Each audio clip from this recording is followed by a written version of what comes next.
Welcome to DEIJ Hot Takes. My name is Daryl Sinclair, and this is the podcast where we discover the bold and transformative ideas shaping diversity, equity, and inclusion and justice work today. In this episode, we are joined by Margaret Park, a school leader and an education equity consultant. Margaret, thank you so much for joining us today. Please, could you share with us the DEIJ hot take that guides your work at the moment? Thank you, Daryl, for creating this space to connect and share our stories. My hot take is this. We, as educators, as school leaders, we need to center and design for those with the most marginalized identities. Thank you. This is a really important concept that I've heard from many people, many very important advocates for social justice. The idea that if we ensure the inclusion of our most marginalized, we'll ensure the inclusion of everyone. I'd love if you could take us through what centering might look like for you, why this is a hot take, and how you make this a reality in the work you do. Yeah, so I've been doing this work for a while, and through my experiences in education, I started looking at systems in the school, in the organizations that I was a part of, and I started to ask myself, like, who created these systems? Who do they work for? Who do they not work for? How can we adjust, change, and or recreate current systems so they work for every community member? I've had personal experiences, but so have my colleagues, my students, where the systems have worked for us. And, for me, when the systems work for me, I started to reflect and like, oh, I'm very happy and everything works. I don't really have to think about anything because they just work for me. But then when the systems don't work for me, it's pretty painful and it's pretty lonely. I ended up feeling hopeless, and it really got me thinking. How do my students feel? How do my colleagues feel when systems don't work for them? And so I've really been intentional about thinking about systems for a really long time. And so, for example, would be when I transitioned into school leadership. I started to facilitate a lot more meetings. So I had the privilege of designing meetings for my colleagues, and I started looking at systems.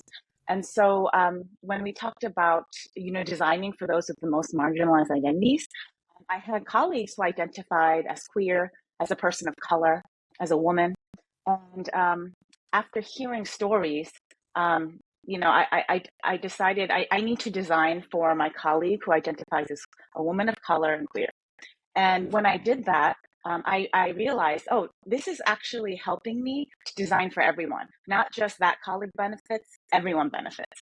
And so when I did that, what that looked like was, I made sure I had norms in the meetings, co-created. I was intentional about creating space for consistent and honest feedback. It can be challenging because I feel like, ideally we would want feedback like right on the spot, everyone's open, but in a professional setting, I think that's actually, it's challenging to do that. And so what could I do to make that the case where someone could give me feedback, and not just in person on the spot, but having ways where folks could feel comfortable giving feedback, and honestly, whether it's through a Google form, whether it's through group, getting into groups and just bringing back some, feedback together. So whatever that was, it was really co-creating ideas on how to get that feedback and making sure that the feedback was given to me, and then I used that feedback to make changes. Another way was to bring in protocols, to bring in all voices. So, I think a lot of folks who facilitate, there are little simple things that I think if you hear it, it doesn't seem that revolutionary. So, for example, yes, let's break up into groups. Let's pause. Let's have some individual thinking time. Everything that teachers do, I just transferred it into meetings and just making sure I'm consistent about that. So all those little things actually added up, and that's kind of how I designed meetings. So I was intentional about doing that. So it would be designed for those with the most marginalized identities. And to just emphasize the point, when we design for those with the most marginalized identities, it benefits the entire community. Oh, yes. I really love some of the points you raised there. One which really resonates with me. Firstly, I love the systems focus. I think systemic approaches to things are often the most resilient and the most sustainable. But also what you said about when you teach for the most marginalized and when you have the way that you approach your teaching similar to as you would as a teacher in a classroom with children. So I've always been a bit irritated by the difference between pedagogy and andragogy, thinking that there's completely different systems for teaching children and adults. Of course, there are some differences, but oh my goodness, when you use some of your techniques to make your classroom as inclusive a place as possible in your meetings and in your workshops, it leads to such brilliant success. So yeah, thank you for sharing that. One thing I would like to ask about is you've spoken there about the different identities that you've had that you've within your colleagues, within the places you've worked. Within the different contexts you've worked, how do you identify the most marginalized? For example, in different contexts, different identities may have more or less equity or more or less access to things. So, what do you do to ensure that your reading of marginalization is accurate to the context in which you're teaching? How do we know who the most marginalized in our communities are? That's a great question. It's something I'm constantly thinking about. I think that definitely takes community work. So, as a school leader, I would never say, "Oh, I know all the information," right, on my own, just by observing, right, without any data. Also, as a consultant coming into a school, I would really have to work with that with the community. And so, Mm, one thing I found really helpful is get something like a survey is really helpful. mm, And how are people feeling? And so, the designing of the survey would depend on the community and the context. But to see who is marginalized or those who feel like the system isn't working for them, there are ways to design questions to get that data. And I say this that the culture has to be a healthy one where giving and receiving feedback is framed as is a gift. Like I really believe the schools that I've worked with that seem to be the most successful in this area. It's really the culture of feedback. There's no fear. There's no there's no anxiety around it. It's really I've worked with schools where the culture of receiving feedback is just a norm, and it really is seen as a gift. And I've been so inspired by these communities because when I talk to the colleagues in those communities, they just give the feedback and they're able to say, "Hey, this isn't working for me, and this is why." And so I think that data needs to come from the community. And again, I think one way to do it that is helpful is just through a survey. Is asking those questions like, "How are you feeling? What are some things that you feel can be improved?" That's just one way. Another way that I found helpful is creating a culture of storytelling. When I go into schools, I think everyone I've talked to will say storytelling is important. We need to do this. But I think in the reality of the school or in any organization, time, right? When do we mm, have time for this? So it's getting creative about being intentional about creating our stories. And so going back to the example, for me, when I facilitated meetings, every meeting started with a connection activity. Didn't matter how busy we were.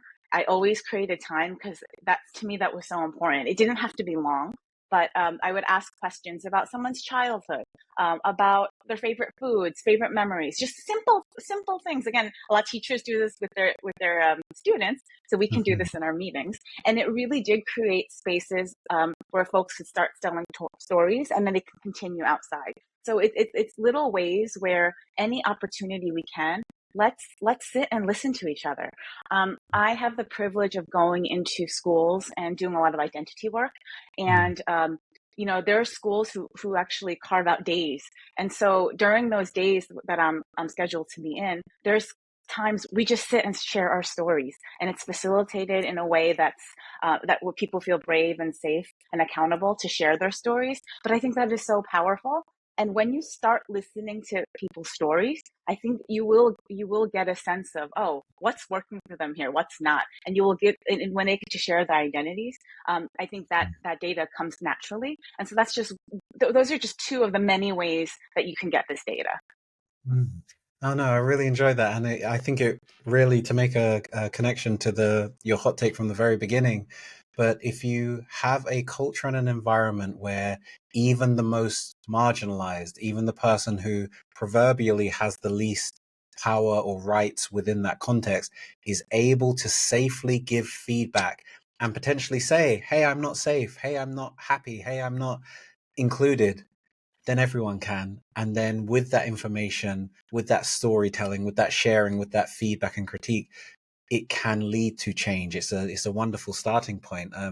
So your meetings and your workshops sound wonderful. Just as we reach the end of our little exchange here, I always like to ask, is there a key takeaway that you would want to give to our listeners? It may be a resource that you guide them to, a book, or even just a reflective question that they might be able to use for themselves. What's something that you would like the listeners to take away with them at the end of this? I think one thing I would like to share with the listeners is this work starts with yourself. And so doing this internal work is really important.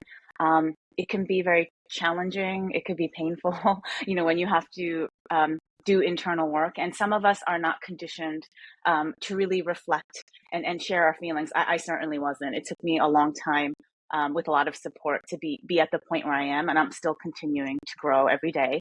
And so I would really encourage listeners to take the time to really look at yourself, do the critical self-reflection, engage in whatever you need to do to really look at how you're feeling, how you cope, how you communicate, how your words and action impact yourself.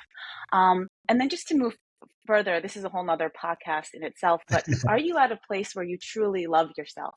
Right? Because I feel like, as a leader, as an educator, we need to practice self-love, and that looks very different for each of us, in order to give love to others, especially those doing this work.